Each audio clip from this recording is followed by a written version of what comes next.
Okay, so hey guys, and welcome back to another predictions video, and in today's video I'm going to be predicting the Izmailov versus Foster fight. If you're new around here though and you haven't subscribed, please do so, like the video if you do need like the video, and let's get straight into it. So, going into this fight, Izmailov is 10-0 with 7 KOs, and Foster is 22-0 with 12 KOs. This fight is for the IBF USBA light heavyweight title. Foster's last fight was a win via TKO in round 6 versus Sosa, and Izmailov's last fight was a win via KO in round 1 versus Molina. Foster, he's 6'2". Izmailov is 5'11". Normally Foster is going to be the taller guy, and he is the taller guy by quite a bit in this, but to be fair, Izmailov always likes to kind of impose his size as well, and for himself he's got quite a wide figure, so he is going to impose that, and he always likes to impose that, so I feel like this height difference might not play too much of a factor in this fight.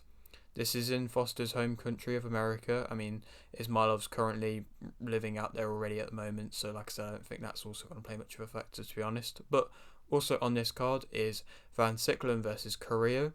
Good to see Van Sicklen making it on these big cards, and it is a pleasure to have interviewed him. And he's got a tough opponent in Carrillo, a tough, powerful puncher, and I think that Van Sicklen will win via unanimous decision.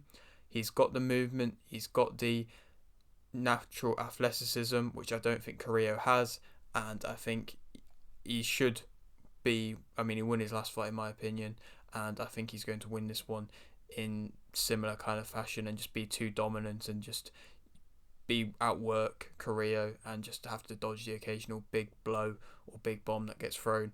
But I think he'll be able to do that and be able to win by unanimous decision. Going back to the Izmailov Foster fight though, in my view this is a step up for both fighters. Izmailov, of course, he's had some tough fights as well as Foster, and I think he's been moving at a good pace, probably maybe arguably a bit of a quick pace, a much quicker pace than which I think Foster's been moving.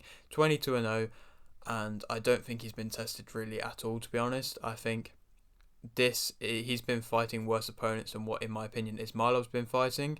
Obviously, Izmailov's last opponent wasn't a great opponent, but I mean, he dispatched of him in one round anyway. And so, yeah, I think overall, Izmailov he's been fighting better guys, and I think Foster has been picking and choosing his opponents, and I don't know, I think this just might be a bit of a wake-up call for him possibly, or it might be Izmailov stepping up and seeing that he's not quite at this level yet. Either way, let's speak about the fighters. Izmailov as a fighter, he's been active, has fought twice this year already, I believe. He's coming off an emphatic victory. He's patient, he has good head movement, uses his jab well, he's a good body puncher. He's also a heavy puncher. He slows down opponents, he sets the tempo, he has fast hands, he has a snappy combinations. He makes it look easy at times. He's composed and he's relentless.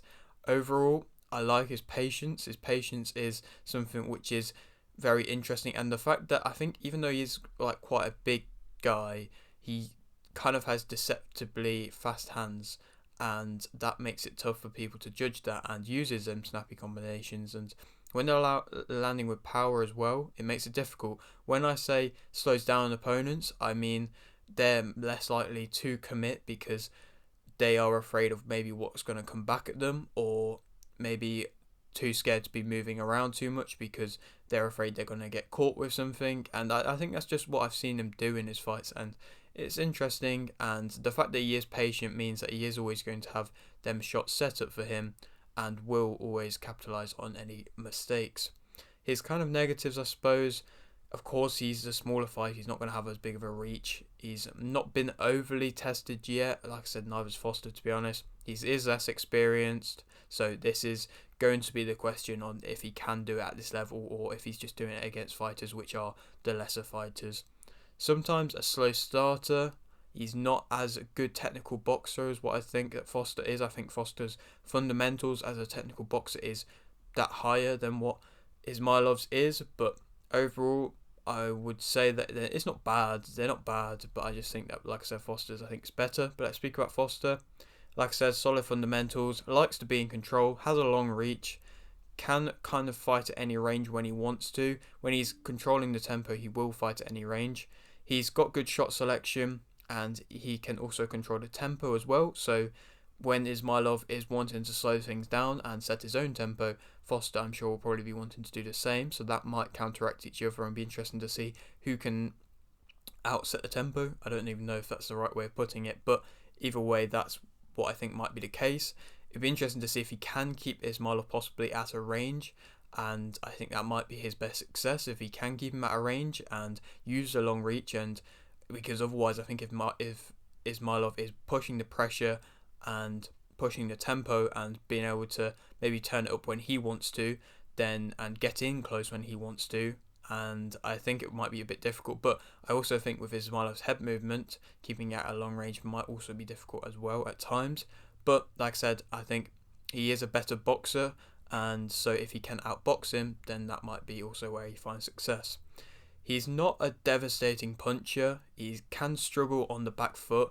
He's not really been put on the back foot much. He gets put on the ropes at times. I mean, to be fair, against Sosa, he did get put on the ropes a little bit, and obviously managed to dispatch of him, but it's not something you want to see too much against maybe these lesser opponents. And he does give her rounds away at times when I don't know if he's coasting or what, but he just does sometimes give rounds away when he doesn't really need to. And I think if he's doing that and switching off against Izmailov, then he might struggle a little bit. But he is the favourite for this fight, and I think that Izmailov will win via TKO in round 8. I think in the end, Foster might slow down, and I think Izmailov, he'll maybe have a couple slower rounds early on, possibly let Foster give a false sense of security, and then if Foster does switch off himself, then I think Izmailov will capitalise on any mistakes, be able to turn it up when he wants, and then be able to eventually get them snapping shots in, them snapping combinations, and be able to stop